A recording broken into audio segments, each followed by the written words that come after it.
Diamond Bridges. I'm your host, Irene Diamond. Now is the time for people of all generations to wake up to their true sense of purpose, to embrace their freedom, and to build bridges between a disjointed collective. Join me today as I feature two Gen X guests contrasting their stories of social and cultural stigmas surrounding career and their feminine sexuality, the life lessons they've learned, and the legacies they want to impart. My first guest described herself as a type A in the corporate world, the go-to person who rolled up her sleeves at a tech firm for 17 years. Now an entrepreneur, mom, and wife with a bigger vision for the smaller questions in life and work, please welcome Jamie Martin. Hi, everyone. Thank you for having me, Irene. I just got chills when you said all of that. I was like, ooh. It's so exciting to be here and talking about this. So great. And it's so great that this day has come to be together here today. And my other guest is British-born, an Indian Sikh woman now living in New York City, wife and mother of two, former lawyer, and now a professional photographer whose clientele is as diverse as her background. I am pleased to welcome Rashmi Gill. Thank you, Irene. I'm so happy to be here. It's so weird hearing all of that come back because you forget some of it. Thank you for having us. Of course. Ladies, it doesn't matter where we work or live, city, rural, East Coast, West Coast, across the pond, the down under, the deep south, the Midwest, women, mothers, grandmothers, females everywhere want to know that their families are safe. For some people, this is easy. For others, it's a loaded challenge, especially as our country here in the USA has an unprecedented rise in gun violence. Jamie, you're in Chicago, where I understand violent crimes are almost double what they're here in New York City. But let's go to a smaller question. What does safe mean to you?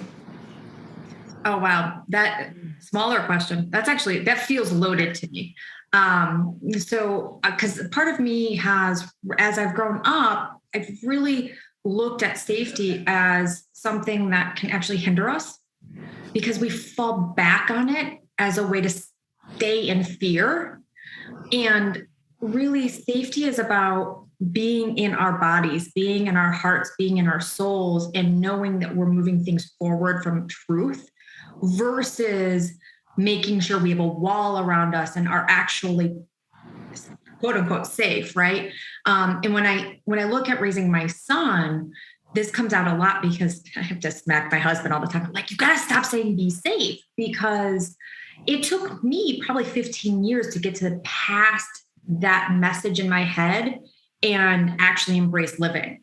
And when I see my son, I'm like, he's got to explore. He has to actually maybe break an arm, maybe cry a little bit because he hurt himself in some way in order to know how to navigate things. So being safe is really about being present in our bodies, being present in our souls, and stepping into that authenticity. Oh, I like that. Speaking of goosebumps.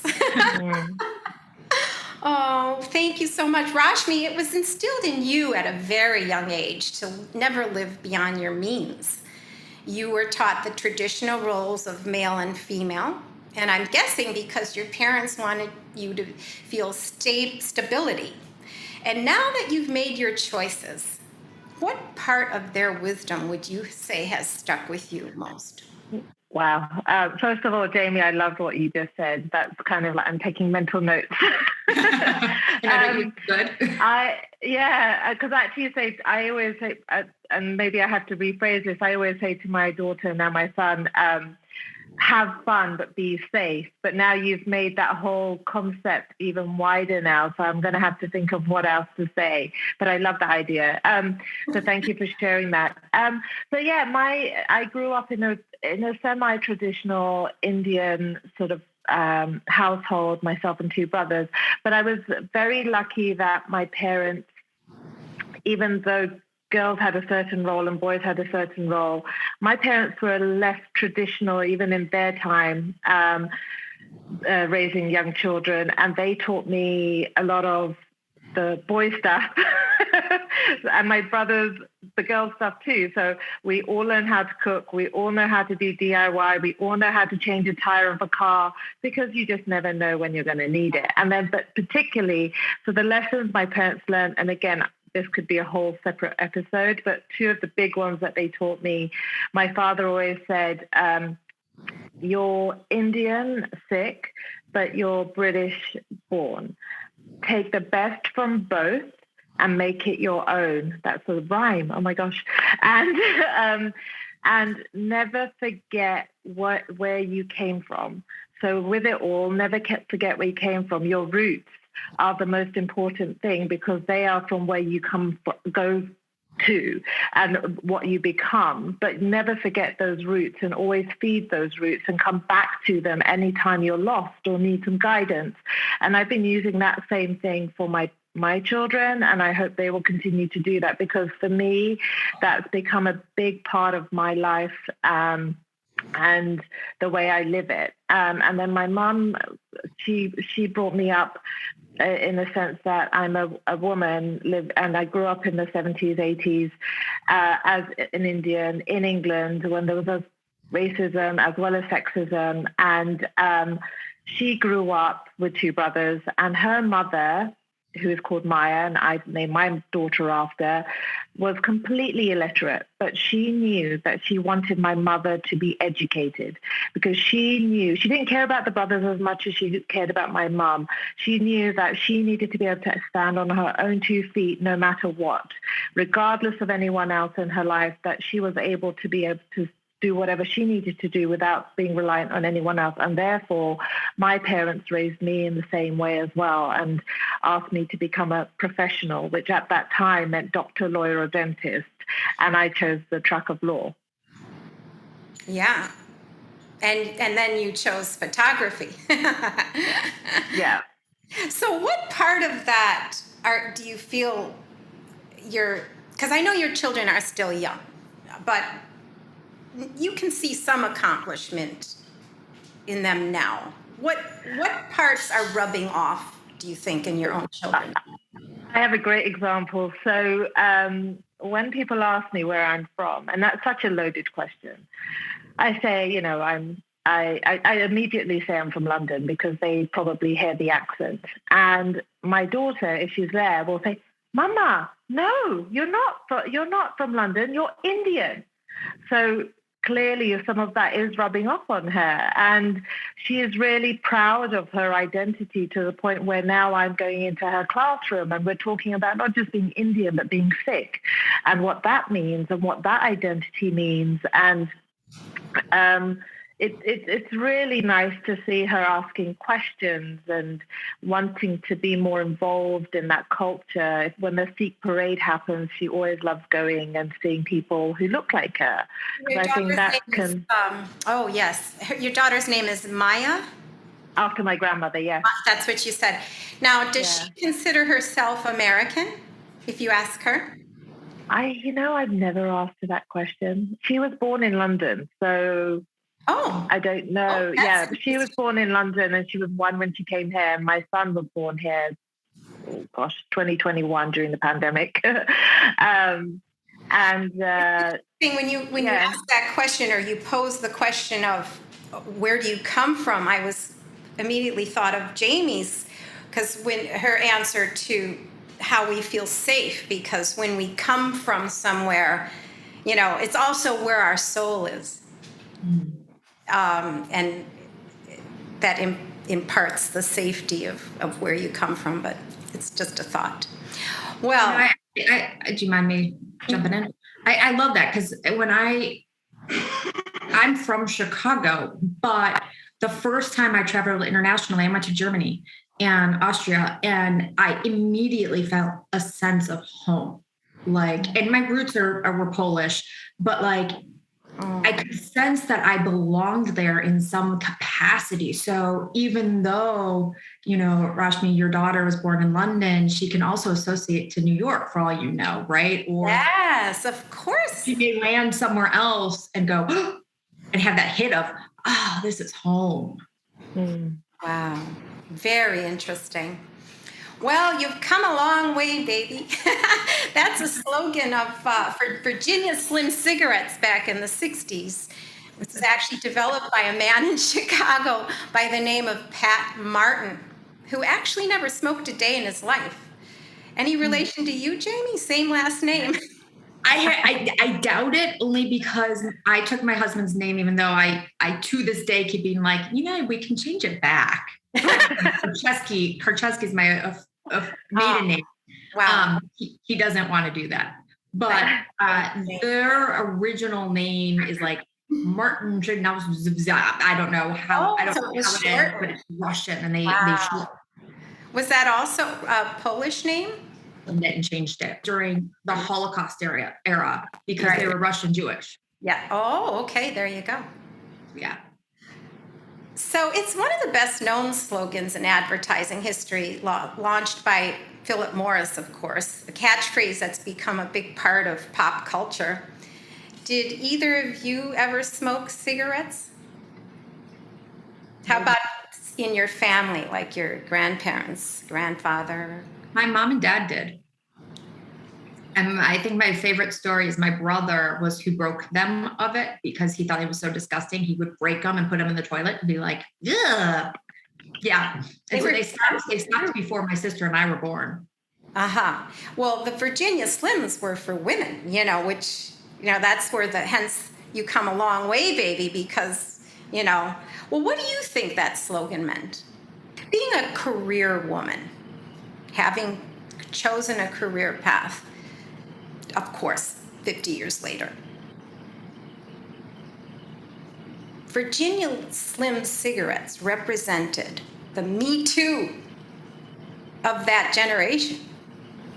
Yeah, it's interesting because I was thinking about the context around that slogan and the time frame being, when women start to shift out of being purely a housewife, right? And I don't say that to degrade anybody who does stay at home, right, but it's that persona that we put on them, right? And so it's almost as if the slogan's all about, hey, let's step out and actually shine a little bit more ourselves, own what we want and try to push those boundaries a little bit, regardless of where we are pushing them and how we're pushing them. And so for me, looking at it in the context of 2022, it's really about being able to start breaking down the messages that I've told myself over the years. For, being an engineer and product manager for so long in tech, it was, you have to have a corporate job. You have to have a corporate job. You have to have a corporate job. That's safe, like we talked about earlier. And actually realizing that parts of it align. I love the concept of product management. I love bringing something to life and moving that forward. But there was so much more in corporate America that didn't align with me. And so that slogan really resonates from more the perspective of not my accomplishments, but being able to see alignment in my life and saying, I'm not aligned. I need to go after something that matters and I care about and I want to do versus something that gives me a paycheck and I come home miserable pulling my hair out. Yeah, I've never wanted to be a man. I love being female, and I love my feminine sexuality too. So let's take this to the dining room. Great. This is fun. Cheers. Cheers. Yeah, I forgot my coffee's still in the kitchen. Next time. So let's get into the stigmas surrounding career change.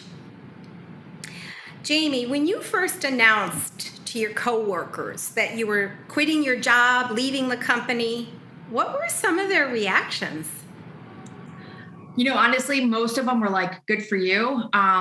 Primarily because the environment I was in, to kind of back step a little bit, the environment I was in at that point, I'd gotten to be VP of product, but I ended up in a very toxic relationship with our CEO. And we can dive into a lot of that detail, but it's not necessary. And I took a step back because in the middle of that, I was going through IVF.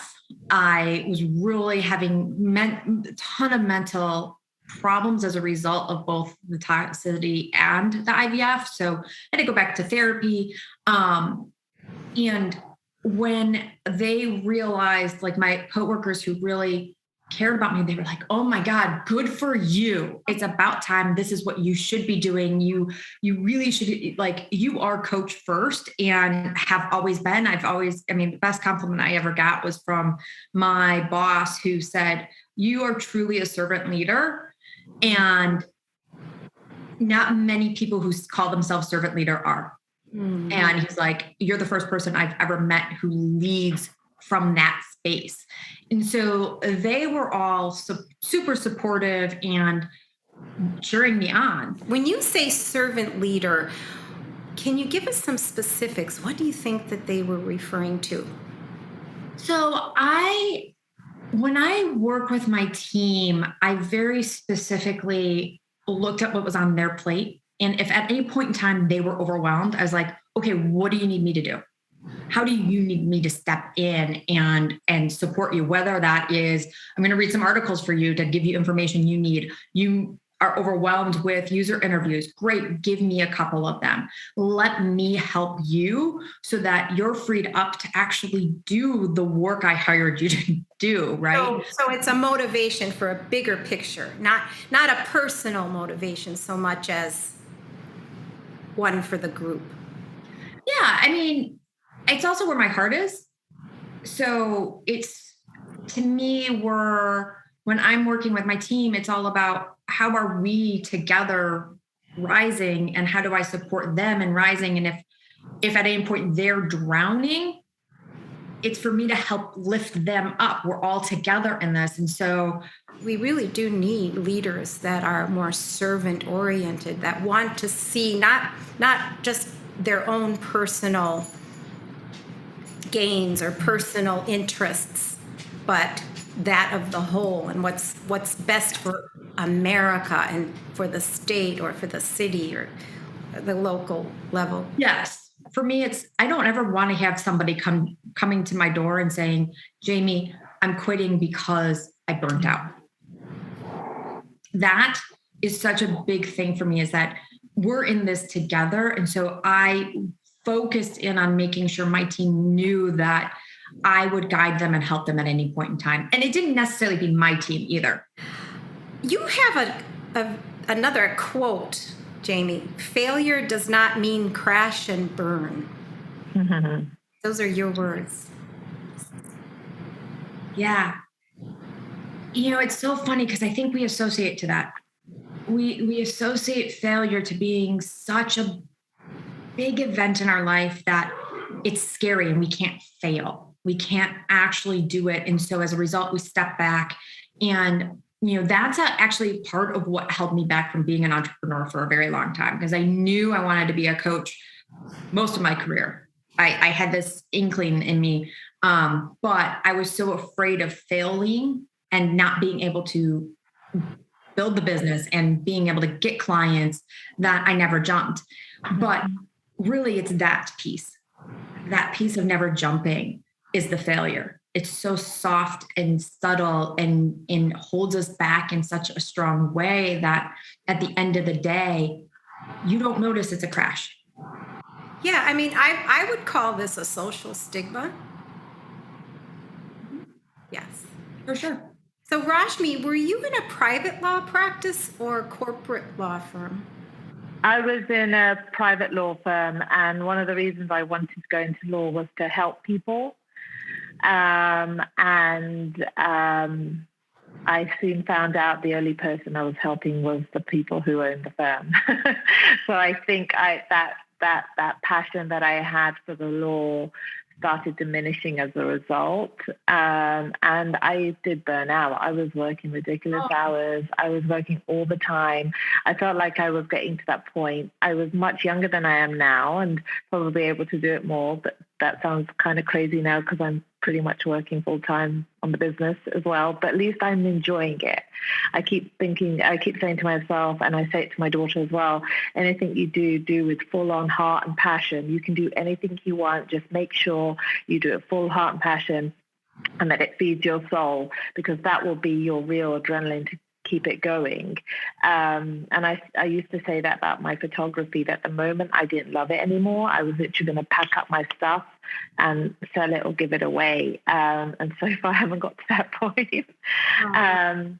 But So in your case, were you more concerned about what your family and parents' response would be to changing careers, or your peers?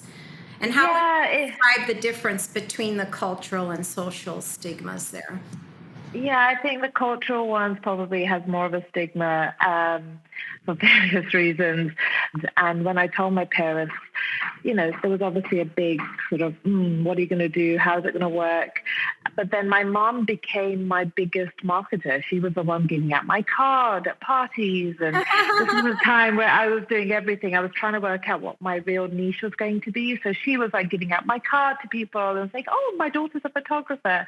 And the more they saw me succeed, the more they realized, she's good. She's okay. She's doing this and she's making money. But then on the flip side, and this still happens to me, even though I have a full-fledged business and I'm making a good income, I will have people thinking it's just a hobby. And this can be family members, close family members. And it's not when I don't say this in an arrogant way to them, but I sometimes have to drop, I just made X amount of money from this one client. And then their faces go, and I just do this and walk. And then they realize, okay, this is a legitimate business. And it's a shame that I have to do that, but I just feel like I need to stand up for myself and others in my position to say this, it can be, some people do it as a hobby, absolutely. But for me, this is my job. This is my work. This is what I do. This is how I create an income. Right. And so there has been two schools of thought. I have my just like you, Jamie, I have my cheerleaders and then I have those doubters. And, it's fine. These are all challenges to me. And, I'm doing what I do with all my heart and passion. That's all that matters to me. Yeah. And now both of you have given birth to children a little later in life. Jamie, you describe what it means to let go and surrender attachment to the outcome. Yeah. And Rashmi, you describe giving into the universe. Mm-hmm. How have each of you come to grips with your fears and losses? For me, it was a journey. It was very much a journey. And I mentioned earlier, I was going through IVF, and infertility is such an experience that unless you've gone through it, it's really hard to relate to. And because I was going through my career change at the same time, I went to coaching, a coaching school to actually get up and running in terms of the technique, but really understanding some of the tools I could build for it. And that support within that community that I had, because there was 20 of us, as well as our coaches and the leaders in the group, was such a huge support for me that's really what shifted. And I just remember, like, early in the training program, we did a whole spirituality week, and I was like, I'm Roman Catholic from birth, but I don't relate to it at all. And I've really struggled with that piece, and then going through infertility and trying to create life and what it looks like and how you progress with it was so difficult and painful. One of my first experiences with grieving, like truly grieving this process, was that we got pregnant in April really quickly, but we lost it 3 days later. And so the next month, I didn't really it didn't really latch on to me, but the next month I was so convinced I was pregnant, even though all the signs, everything tells you, I mean, it's pretty obvious when you're not. I was like, no, I'm pregnant. I am. There is no way I'm not pregnant. I was in such denial that I had to get in touch with grieving the process and grieving each month and letting it go. And letting go of the loss. Letting go of the loss, and also letting go of it having to happen. And especially with career women, we're so good at making things happen. We're just like, we can make it happen and it will happen and we will do it. The power of the mind. Mm-hmm. And so for me, I really had to come to a grips with, what if I don't have a child? Like you surrendered to, like, maybe I will never have a child? Like, is that what you mean? Yeah. So I still remember this, is that the night before my transfer, I was doing a meditation, and I really opened my heart to saying, if this doesn't work, I understand that I may never have a child. I'm going to keep trying, but I understand that this may not be for me. And I remember going into the transfer and seeing the embryo and just feeling like electricity. That's the best way I can describe it. And really, I knew at that point that I had my baby. That was completely wrong about the sex. I was convinced for 9 months that it was going to be a girl, but I have a lovely little boy. I know what that's like. Yeah, but I have 2 sons and 2 daughters, and I won't say which one, but one of them I was convinced was a different sex. The whole time I was like, nope, this is a girl. I know it. But having been able to open up to all outcomes really allowed me to release all the control, and knowing that for me, that was the way I needed in order to have my body, really actually lean into it, and my soul. So yeah. There's that type A corporate lady. Yeah. Yeah. Wonderful. And Rashmi, your turn. Yeah. For me, gosh. So I had my first at 37 and the second at 45, and both IVF. And so both are different in different ways, similar in similar ways. I had to deal with the whole stigma attached to an Asian woman, Indian woman, not being able to have kids. Why aren't you pregnant? So I've written about this, and I share a lot about it because unlike you, Jamie, I had no one around me. It was just my husband and my best friend. I didn't tell my parents, although they would have been great. For some reason, I didn't tell them. And so when I went through the IVF process with my first child, I was almost like you. I was just kind of like doing the process, going through the process and doing whatever needed to be done. And there was all these ups and downs, and there were times where I'd break down, but I had my best friend there. And even doing the first, I hate injections, shots. And even the first shot, my husband wasn't in town. I'm FaceTiming him to do it. And I'm like, we can't do it.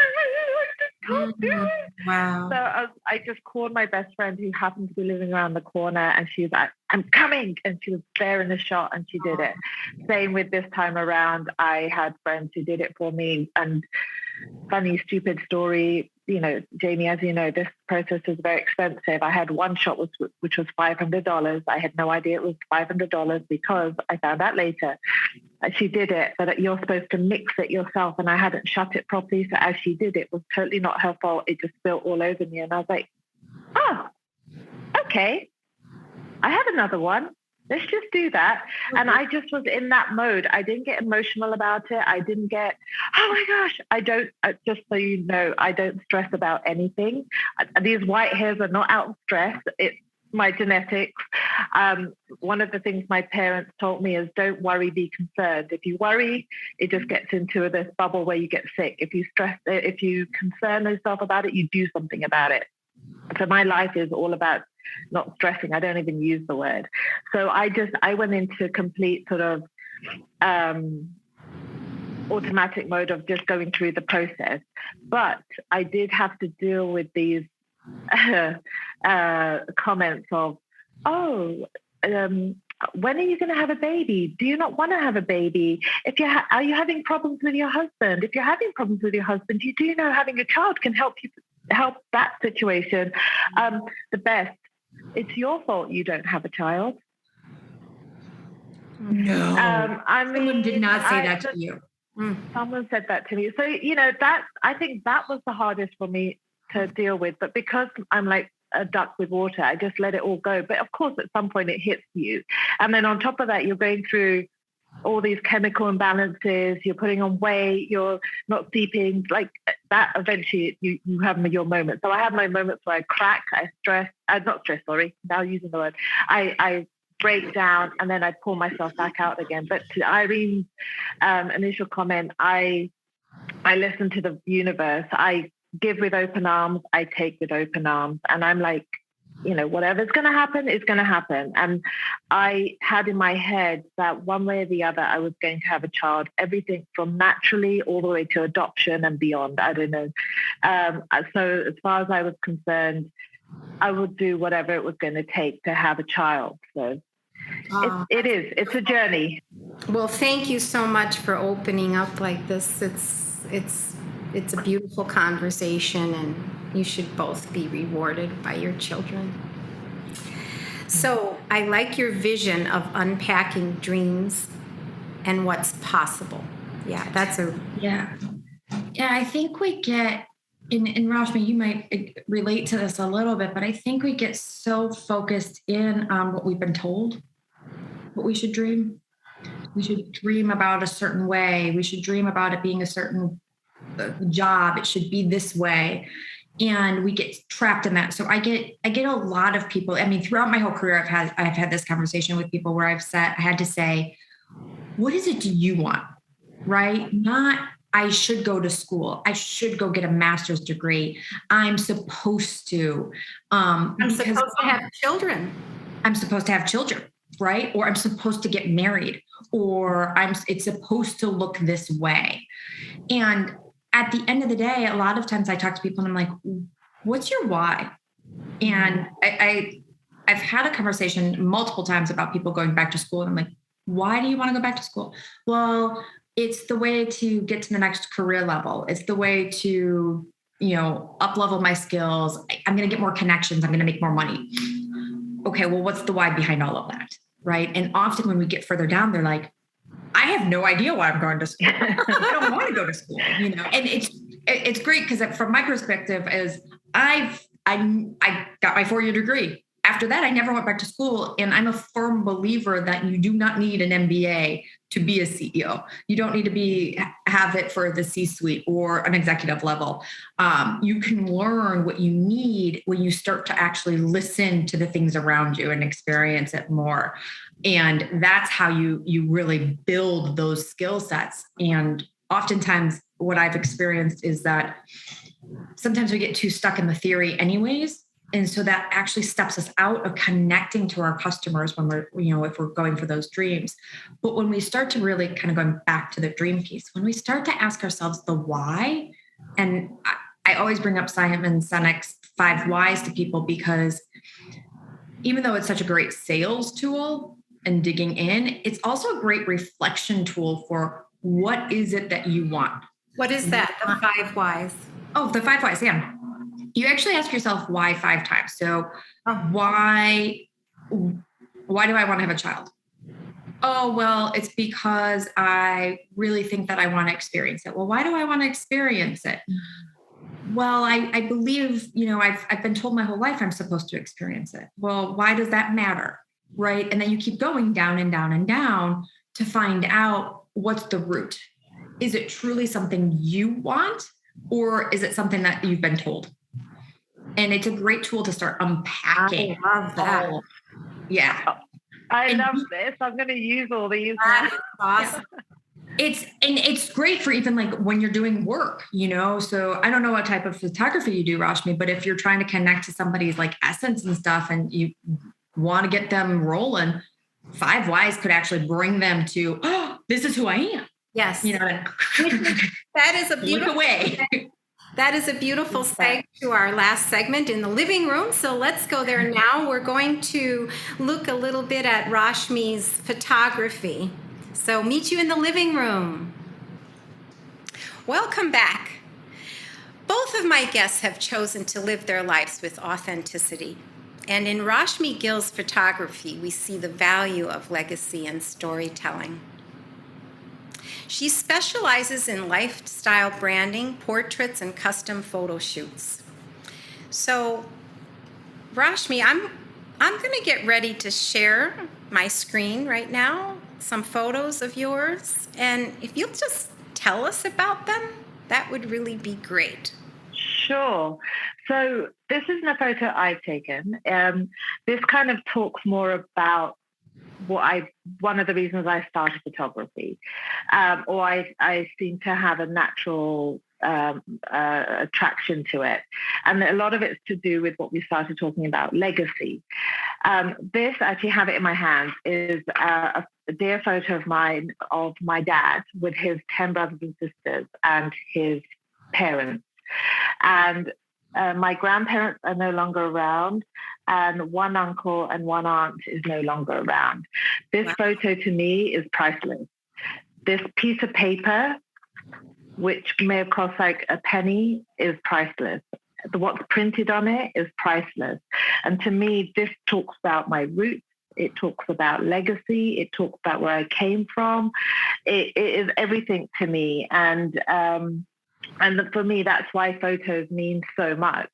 And when I speak to clients, whether they be a personal branding client or a family client, similar to you, Jamie, I sort of ask them, what is it that you want? Why is it that you want this? What do you want to show for it?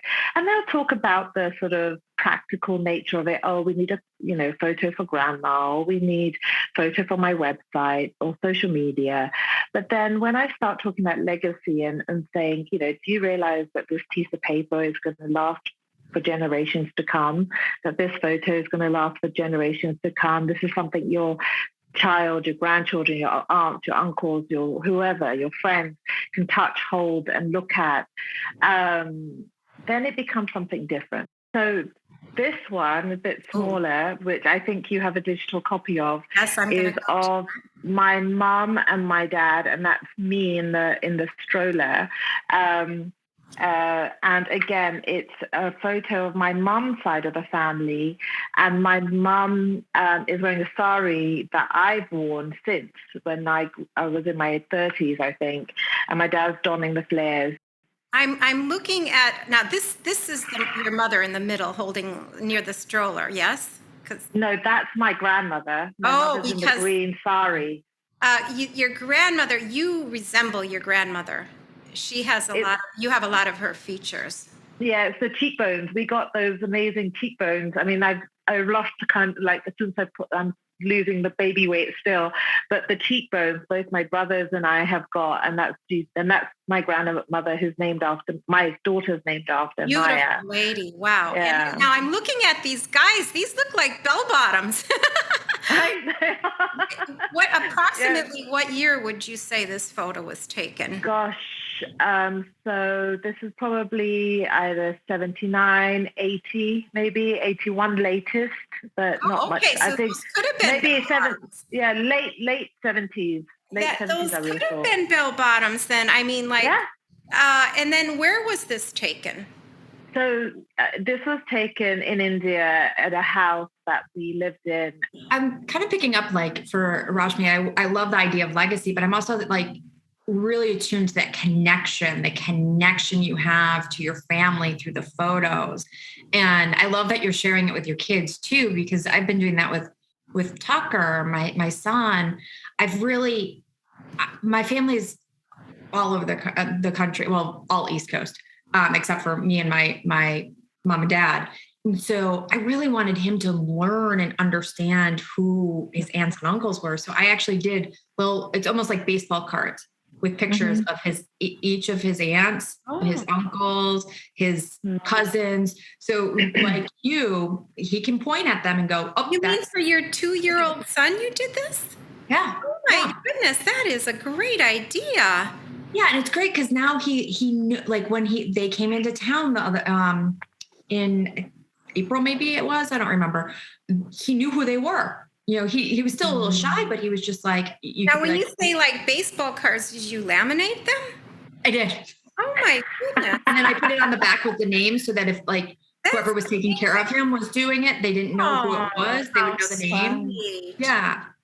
Absolutely. Okay, so here you are, Rashmi, with your whole family, your parents, children, your husband. So often I will do a shoot like this where I've literally got a timer on and I run quickly and I'm in the photo.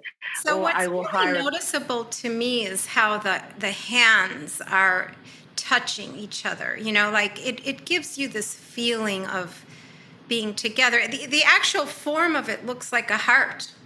Your husband in the middle, and then like it comes to a point with the hands of your daughter and your mother. Very beautiful. And look at how the garb has changed. I mean, leather skirt there. Love it. I know. Wow. Yeah. And then here, the grandparents with the 2 children. Beautiful. Wow.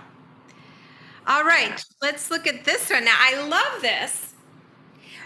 So this is now going into more of sort of my clients. So like you said, Jamie, I think I'm going to use the 5 whys because partly what I do when I speak to a client and they're booking me is I really try and find out who they are. What is their essence? What is it that they want? What is it that they want their photos to say about them? So this is an incredible comedian. Tell us about this lady. She looks like she's been freed.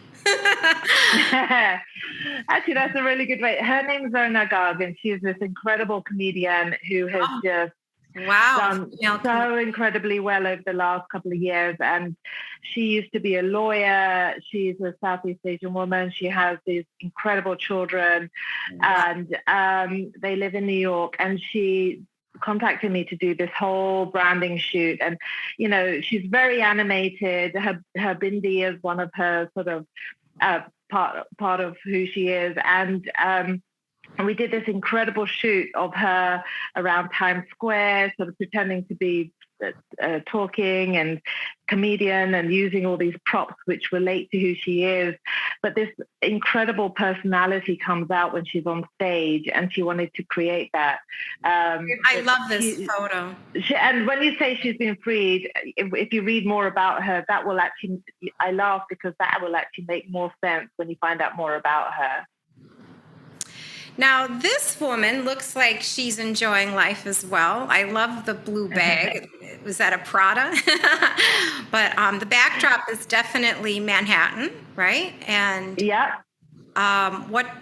so she's just enjoying her cup of coffee. She's again. So this is Ronnie Takala. She is an incredible realtor. She's a mom. She's a daughter. She's just. I love the fact that I get to work with these incredible, inspirational women. And this was part of a shoot that she wanted to do for her personal branding and her website and her social media. And the blue is her brand color. So we bring in, I always bring in brand colors in a subtle way without it being on a mug with a logo on it, for example. Yeah. And a part of her shoot was Woman About Town.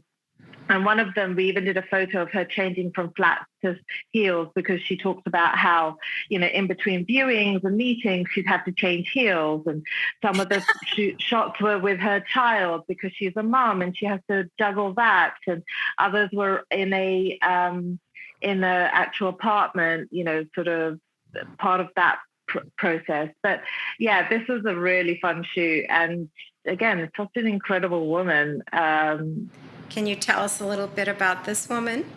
Yeah, this was a very recent client who I shot partly in my studio with her colleague, and also in New York City. She's late 20s and just started her own health-based tech business. So incredible.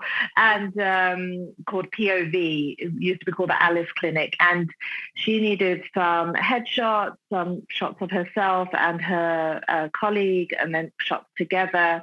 And she has a really interesting background as well. And we were able to capture that in the studio. Now, this is stunning. I mean, look at the eyes. So this is Zoya. Zoya is Zona's daughter. She is now at one of the prestigious universities, and she's incredibly beautiful from the outside, as you can see, but incredible human being in the inside as well. And Zoya is the reason why Zona is doing what she's doing. She's the one who, in talking about traditional families, she was the one who encouraged her mum to step out into the public and said, "Mum, you're funny. You should do this for a living."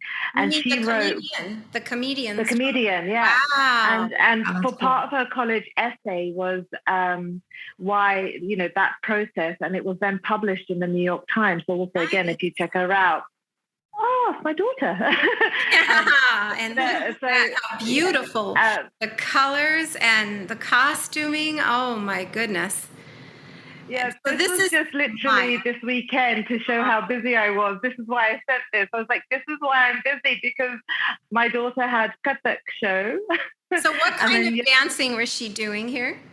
This is traditional Indian dancing called Kathak. It's based in India, more of the north side. And she has been doing it for the last 2-3 years. Rashmi, tell us where we can find you. Oh, yeah. So you can find me on my website. Details are www.rashmigill.com. A lot of my contact details are on there. I'm on Instagram, Rashmi Gill Photography, and Facebook also, Rashmi Gill Photography. And I love chatting to people, so get in touch if you need me. Yes, Rashmi specializes in lifetime branding, portraits, and custom photo shoots. And Jamie, where can people find you?